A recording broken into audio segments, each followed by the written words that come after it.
आज है 11 अगस्त 2023 दिन शुक्रवार। Welcome back to clean news UP. चलिए देखते हैं उत्तर प्रदेश की 25 फटाफट बड़ी खबरों को। गढ़वा घाट पर बनेगा बनारस का पहला रिवर फ्रंट, 9 करोड़ का प्रस्ताव तैयार। काशी में पर्यटन के अध्याय में और कड़ी जुड़ेगी। बड़े महानगरों की तर्ज पर बनारस में भी रिवर फ्रंट बनाने की योजना है।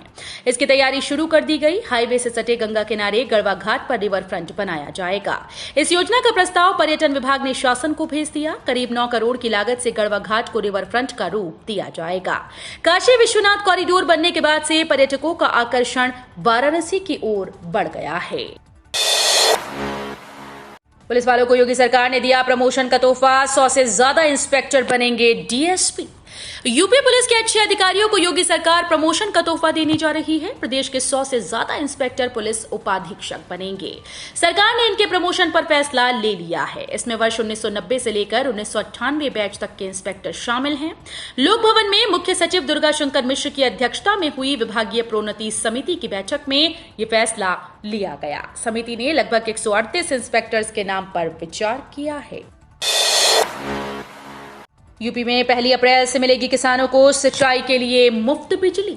योगी सरकार अपनी बजट घोषणा पर अमल करते हुए इस वर्ष 1 अप्रैल से ही किसानों को सिंचाई के लिए मुफ्त बिजली की सुविधा मुहैया कराएगी। विधानसभा में ऊर्जा मंत्री ए के शर्मा ने सदन को यह आश्वासन दिया, ये कहते हुए कि सरकार किसानों को सिंचाई के लिए 1 अप्रैल से मुफ्त बिजली देने की अपनी बजट घोषणा को जल्द ही अमली जामा पहनाएगी। वो प्रश्नकाल के दौरान सपा सदस्य अतुल प्रधान और मोहम्मद फहीम इरफान की ओर से पूछे गए प्रश्नों के जवाब दे रहे थे। लखनऊ से वाराणसी पहुंचना हुआ आसान, 1 घंटे में पूरा होगा सफर। लखनऊ से वाराणसी जाने वाले यात्रियों के लिए आज का दिन बेहद शुभ है, क्योंकि आज से लखनऊ और वाराणसी के लिए डायरेक्ट फ्लाइट की शुरुआत हुई। ये फ्लाइट मात्र 55 मिनट में लखनऊ से उड़कर यात्रियों को वाराणसी पहुंचा देगी। इस फ्लाइट का उद्घाटन इस दौरान सूबे के मुख्यमंत्री योगी आदित्यनाथ ने इंडिगो को धन्यवाद देते हुए कहा कि आपके सूबे की राजधानी आध्यात्मिक राजधानी से सीधे तौर पर जुड़ गई है और यात्रियों को इससे काफी सुविधा होगी। बुंदेलखंड एक्सप्रेसवे को सोलर एक्सप्रेसवे बनाएगी योगी सरकार। उत्तर प्रदेश में औद्योगिक विकास को गति देने के साथ ही औद्योगिक गलियारों और विशेष तौर पर हाईवे के रखरखाव व सुविधाओं में वृद्धि के लिए प्रयासरत योगी सरकार अब नवीकरणीय ऊर्जा के तौर पर सौर ऊर्जा को बढ़ावा देने के लिए एक अनूठी पहल करने जा रही है। दरअसल उत्तर प्रदेश में उच्च गुणवत्ता वाले हाईवे के निर्माण और रखरखाव के साथ ही इसे नवीकरणीय ऊर्जा से जोड़ते हुए एक खास इनोवेशन करने का प्रयास किया जा रहा है। इस क्रम में सीएम योगी की मंशा के अनुरूप उत्तर प्रदेश एक्सप्रेसवेज औद्योगिक विकास प्राधिकरण बुंदेलखंड एक्सप्रेसवे को सौर ऊर्जा से लैस करने की अनूठी पहल को अंजाम देने की तैयारी कर रहा है। गोरखपुर विश्वविद्यालय में परास्नातक में प्रवेश शुरू। दीनदयाल उपाध्याय गोरखपुर विश्वविद्यालय में परास्नातक के विभिन्न पाठ्यक्रमों में प्रवेश के लिए पहली कट ऑफ सूची गोवी प्रशासन द्वारा जारी कर दी गई। परास्नातक में काउंसलिंग गुरुवार से शुरू हुई। विश्वविद्यालय प्रशासन ने सभी छात्रों को सलाह दी है कि वे वेबसाइट का अवलोकन करते रहें। ओएमआर शीट आधारित होंगी बीएड व विधि की परीक्षाएं, प्रश्न पत्रों का पैटर्न जारी। उत्तर प्रदेश के आगरा स्थित डॉक्टर भीमराव अंबेडकर विश्वविद्यालय की ओर से बीएड और विधि वर्ष 2023 की परीक्षाएं ओएमआर शीट आधारित कराई जाएंगी। परीक्षाओं के लिए प्रश्न पत्रों के पैटर्न का निर्धारण किया गया। इसकी जानकारी कॉलेजेस को दी गई। परीक्षा नियंत्रक डॉक्टर ओम प्रकाश ने बताया कि विद्यार्थी विश्वविद्यालय की वेबसाइट पर भी जानकारी देख सकते हैं। एलएलबी और बीए एलएलबी के सभी प्रश्न पत्र में 100 प्रश्न होंगे। किन्हीं 80 प्रश्नों के उत्तर देने होंगे। लखनऊ होकर गोरखपुर की ओर जाने वाले यात्रियों के लिए जरूरी खबर, कई ट्रेन से रहेंगी प्रभावित। गोरखपुर कैंट स्टेशन पर यार्ड रिमॉडलिंग और तीसरी रेलवे लाइन के काम के चलते 14 और 21 अगस्त को गोमती नगर कामाख्या एक्सप्रेस रोककर चलाई जाएगी। वहीं 15 से 29 अगस्त तक जयनगर अमृतसर की ट्रेन निरस्त रहेंगी। इस बीच 21 अगस्त से ट्रेन का ठहराव गोरखपुर कैंट की बजाय भटनी स्टेशन पर होगा। इससे लखनऊ होकर गोरखपुर जाने वाली ट्रेन का सफर यात्रियों के लिए मुश्किल भरा होगा। ये जानकारी पूर्वोत्तर रेलवे के सीपीआरओ पंकज कुमार सिंह ने दी।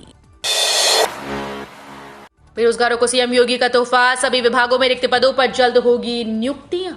मुख्यमंत्री योगी आदित्यनाथ ने सभी विभागों में रिक्त पदों पर जल्द नियुक्ति की प्रक्रिया प्रारंभ करने का निर्देश दिया। नियुक्ति और कार्मिक विभाग की समीक्षा बैठक में मुख्यमंत्री ने समय पर पदोन्नति देने की बात भी कहा कि समयबद्ध पदोन्नति शासकीय सेवा का अनिवार्य हिस्सा है। हर कर्मचारी को समय पर इसका लाभ मिलना चाहिए। स्पष्ट कहा कि इस वर्ष मुख्य सचिव, अपर मुख्य सचिव, प्रमुख सचिव, विभाग अध्यक्ष स्तर पर की जाने वाली पदोन्नति की कार्यवाही हर साल में 30 सितंबर तक पूरी कर ली जाए। विश्वनाथ और श्रीधर कराएंगे वाराणसी से प्रयागराज तक की रोमांचक यात्रा। नवंबर से शुरू होगा संचालन। वाराणसी से संगम नगरी प्रयागराज तक क्रूज का संचालन नवंबर से शुरू हो जाएगा। पर्यटन विभाग और क्रूज संचालकों के बीच करार के बाद संचालन की पूरी तैयारी कर ली गई है। काशी से प्रयागराज के बीच 2 क्रूज का संचालन पीपीपी मॉडल पर होगा। सीएनजी संचालित विश्वनाथम और श्रीधर क्रूज का निर्माण गोवा और कोचीन में किया जा रहा है। पर्यटन विभाग के अधिकारियों के मुताबिक 100 पर्यटकों की क्षमता वाले दोनों क्रूज में 5 स्वीट्स होंगे। मेट्रो कोच में जल्द उठा सकेंगे जायका का लुत्फ। एक्वालाइन पर यहां खुलेगा शानदार रेस्तरां। जल्द ही आप मेट्रो कोच में बने रेस्तरां में जायके का लुत्फ उठा सकेंगे। नोएडा मेट्रो रेल कॉर्पोरेशन ने मेट्रो कोच में रेस्तरां की योजना को आगे बढ़ा दिया। ये रेस्तरां जिस मेट्रो कोच में चलाया जाना है वो डिपो से उठाकर एक्वालाइन के सेक्टर 137 मेट्रो स्टेशन के नीचे पहुंचाया गया। मेट्रो कॉर्पोरेशन के अधिकारियों का कहना है कि अगले 45 दिन के अंदर इस कोच में रेस्तरां का संचालन शुरू करवा दिया जाएगा। योगी सरकार ने पुरानी पेंशन की बहाली पर किया इनकार। सपा का सदन से वॉकआउट। उत्तर प्रदेश विधानसभा सत्र के तीसरे दिन पुरानी पेंशन योजना बहाली के मुद्दे को एक बार फिर से उठाया गया, जिस पर राज्य के वित्त मंत्री सुरेश खन्ना ने इसे सिरे से खारिज कर दिया। इस पर विधानसभा सत्र के तीसरे दिन समाजवादी पार्टी के नेताओं ने सदन से वॉकआउट कर दिया। समाजवादी पार्टी के नेताओं ने विधानसभा सत्र के तीसरे दिन नई पेंशन पॉलिसी लागू करने की बात उठाई थी। इस पर सरकार की तरफ से मंत्री सुरेश खन्ना ने पुरानी पेंशन योजना को बहाल करने से मना कर दिया। काशी विश्वनाथ धाम में पहली बार अंतर्राष्ट्रीय शिव संवाद, आज होगा आयोजन। श्री काशी विश्वनाथ धाम में पहली बार अंतर्राष्ट्रीय शिव संवाद का आयोजन होने जा रहा है। कार्यक्रम में देश विदेश से शिव भक्त शामिल होंगे। 11 अगस्त को पार्थिव पूजन अभिषेक के बाद शिव संवाद की शुरुआत होगी। ये जानकारी कथा प्रभारी संजीव श्रीवास्तव ने दी। बताया कि काशी विश्वनाथ कॉरिडोर में आज 11 अगस्त को आयोजित अंतर्राष्ट्रीय शिव संवाद कार्यक्रम का शुभारंभ महापौर अशोक तिवारी करेंगे।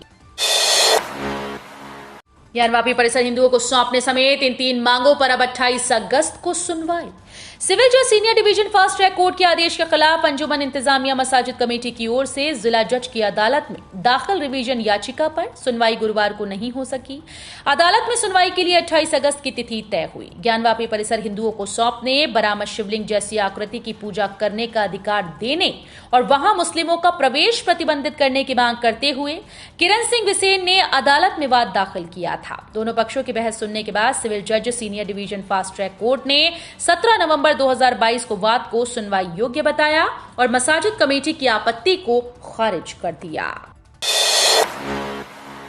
लखनऊ से दिल्ली ट्रेन का सफर हुआ बेहद महंगा। डायनेमिक फेयर के चलते लखनऊ से दिल्ली जाने वाली चेयर कार ट्रेन में सफर बेहद महंगा हो गया। तेजस एक्सप्रेस का किराया 2321 रुपए पहुंच गया, जबकि 3,500 रुपए में डायरेक्ट फ्लाइट मिल रही है। महंगे किराए के चलते यात्रियों का मोह भंग हो रहा है और ट्रेन में सैकड़ों सीट्स खाली हैं। विमान 1 से 1.5 घंटे में दिल्ली पहुंच रहा है, जबकि ट्रेन 5 से 6 घंटे तक ले रही हैं। स्वतंत्र देव सिंह का जल जीवन मिशन को लेकर बड़ा दावा। यूपी में इतने परिवारों तक पहुंचे नल कनेक्शन। लखनऊ पहुंचे योगी सरकार के जल शक्ति मंत्री स्वतंत्र देव सिंह ने राज्य पेयजल और स्वच्छता मिशन और यूनॉप्स के संयुक्त तत्वावधान में 2 दिवसीय राज्य स्तरीय रैपिड एक्शन लर्निंग कार्यशाला का शुभारंभ किया। इस दौरान विभाग के अधिशासी निदेशक ब्रजराज सिंह यादव और यूनॉप्स के इंडिया हेड विनोद मिश्र ने पुष्प गुच्छ और मोमेंटो देकर जल शक्ति मंत्री का स्वागत किया। यूपी विधानसभा में मोबाइल ले जाने पर लगा बैन। बीजेपी सहित सभी दलों के विधायकों ने किया विरोध। उत्तर प्रदेश के विधायक नई नियम पुस्तिका में प्रस्तावित राज्य विधानसभा में मोबाइल फोन ले जाने पर प्रतिबंध के खिलाफ हैं। विधायक ने पार्टी लाइन से ऊपर उठकर सदन में पेश मसौदा नियम पुस्तिका में संशोधन पेश किया। उन्होंने प्रश्नकाल की अवधि बढ़ाने, हर साल विधानसभा की बैठक 90 दिन करने, पूरक प्रश्नों की संख्या बढ़ाने, सदन के कामकाज में महिला सदस्यों की बड़ी भूमिका और उन अधिकारियों के खिलाफ कार्रवाई की मांग की जो सदस्यों की तरफ से की गई कॉल को रिकॉर्ड करके सोशल मीडिया पर वायरल करते हैं। सपा नेता शिवपाल यादव ने असदुद्दीन ओवैसी को दिया बड़ा ऑफर। समाजवादी पार्टी के महासचिव और यूपी के पूर्व सीएम अखिलेश यादव के चाचा शिवपाल सिंह यादव ने एआईएमआईएम चीफ असदुद्दीन ओवैसी की जमकर तारीफ की। इस दौरान शिवपाल यादव ने ओवैसी को उत्तर प्रदेश में बीजेपी के खिलाफ समाजवादी पार्टी से हाथ मिलाने का ऑफर तक दे दिया। शिवपाल यूपी विधानसभा के मानसून सत्र में शामिल होने के लिए विधानसभा पहुंचे थे। इस दौरान पत्रकारों के सवालों का जवाब देते हुए शिवपाल यादव ने ओवैसी को सुबह सपा अध्यक्ष ओम प्रकाश राजभर से बड़ा और अच्छा नेता बताया। बेटी की शादी के खर्चे की नो टेंशन, यहां खुलवाएं अकाउंट, मिलेंगे पूरे 64 लाख। एसएसवाई स्कीम में अगर हर महीने 12,500 रुपए जमा कराए जाएं तो एक साल में यह अमाउंट 1.5 लाख रुपए हो जाएगा और इस रकम पर टैक्स भी नहीं लगेगा। और अगर हम मैच्योरिटी पर ब्याज दर 7.6% मानकर भी चलें तो मैच्योरिटी तक आपकी बेटी के लिए इस योजना के तहत अच्छी खासी फंड तैयार होगी। और यदि आप अपनी बेटी के 21 साल की होने पर सारी राशि को निकालें तो मैच्योरिटी की रकम 63,79,634 रुपए होगी। इसमें निवेश की गई राशि 22,50,000 होगी। वहीं ब्याज 41,29,634 रुपए होगा। बीजेपी पर असदुद्दीन ओवैसी का तंज, मोनू को डार्लिंग बना दिया। पता चला कि भारत छोड़ो आंदोलन का नारा मुसलमान ने दिया है तो। एआईएमआईएम चीफ असदुद्दीन ओवैसी ने गुरुवार को लोकसभा में अविश्वास प्रस्ताव पर चर्चा के दौरान केंद्रीय गृह मंत्री अमित शाह पर निशाना साधा।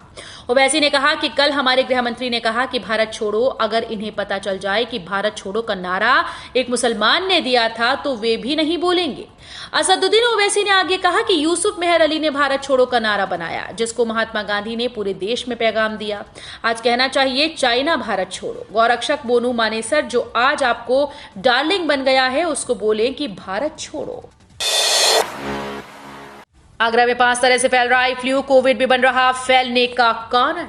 आगरा की ताज नगरी में इस सीजन तेजी से कंजक्टिवाइटिस फैला है। वायरल और बैक्टीरियल आई फ्लू के सबसे ज्यादा मामले हैं, लेकिन आमतौर पर शांत रहने वाले कई अन्य फ्लू भी फैले हैं। इससे मरीजों की संख्या में तेजी से बढ़ोतरी हुई। आमतौर पर 2 तरह का फ्लू फैलता है, इसमें वायरल और बैक्टीरियल फ्लू शामिल हैं। डीयू, जेएनयू, बीएचयू और बीबीएयू में पीएचडी के लिए एनटीए लेगा कॉमन एंट्रेंस आवेदन शुरू। Delhi university, Jawaharlal Nehru university, Banaras Hindu university और बाबा साहेब भीमराव अंबेडकर यूनिवर्सिटी में पीएचडी में एडमिशन के लिए कॉमन एंट्रेंस टेस्ट होगा। इसका आयोजन एनटीए करेगा। इससे पहले एनटीए कुछ विश्वविद्यालयों की पीएचडी प्रवेश परीक्षा अलग अलग आयोजित करता था। जेएनयू और डीयू के लिए एनटीए आयोजित करता था। बीबीयू अपनी प्रवेश परीक्षा कराता था। बीएचयू में भी एमफिल और पीएचडी कोर्स के लिए रिसर्च एंट्रेंस टेस्ट आयोजित होता था। आपकी लोन ईएमआई पर राहत या झटका, रेपो रेट पर आ गया आरबीआई का फैसला। महंगाई के मोर्चे पर चिंता के बीच भारतीय रिजर्व बैंक ने मौद्रिक नीति समीक्षा के नतीजों का ऐलान कर दिया। रिजर्व बैंक के गवर्नर शक्तिकांत दास ने बताया कि रेपो रेट में किसी तरह का बदलाव नहीं किया गया। इसका मतलब यह हुआ कि रेपो रेट 6.5% पर बरकरार है। चावल और गेहूं जल्द हो सकता है सस्ता, कीमतों पर लगाम लगाने के लिए सरकार ने लिया ये फैसला। देश भर में चावल और गेहूं की कीमतों पर लगाम लगाने और घरेलू उपलब्धता को बढ़ाने के लिए सरकार ने बड़ा फैसला लिया। सरकार ने कहा कि गेहूं चावल की बढ़ती कीमतों पर नियंत्रण करने के लिए सरकार ने इसके खुले बाजार में बेचने का फैसला लिया है। बता दें कि सरकार केंद्रीय पूल से खुले बाजार में 50 लाख टन गेहूं और 25 लाख टन चावल की बिक्री और करेगी। बता दें कि चावल खरीदारों की संख्या कम होने के बीच सरकार ने खुले बाजार बिक्री योजना के तहत चावल का आरक्षित मूल्य 2 रुपए प्रति किलोग्राम घटाकर 29 रुपए प्रति किलोग्राम कर दिया है। लखीमपुर से अजमेर के लिए बस का संचालन शुरू, राजस्थान का सफर होगा आसान। उत्तर प्रदेश के लखीमपुर से अजमेर के लिए रोडवेज बस सेवा शुरू हो गई। ये बस सुबह 7:30 बजे लखीमपुर बस अड्डे से चलकर फर्रुखाबाद होते हुए अगले दिन सुबह करीब 8 बजे अजमेर पहुंचाएगी। इस बस सेवा से राजस्थान जाने वाले यात्रियों को बहुत सहूलियत होगी।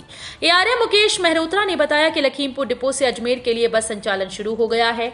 बस सुबह 7:30 बजे बस अड्डे से रवाना होगी। एआरएम ने बताया कि बस हरदोई डिपो की है, जो हरदोई से शाम 4 बजे चलकर रात 8 बजे लखीमपुर आएगी। तो ये थी आज की 25 फटाफट बड़ी खबरें। अगर आपको न्यूज पसंद आई हो तो वीडियो को लाइक और शेयर जरूर करें। धन्यवाद।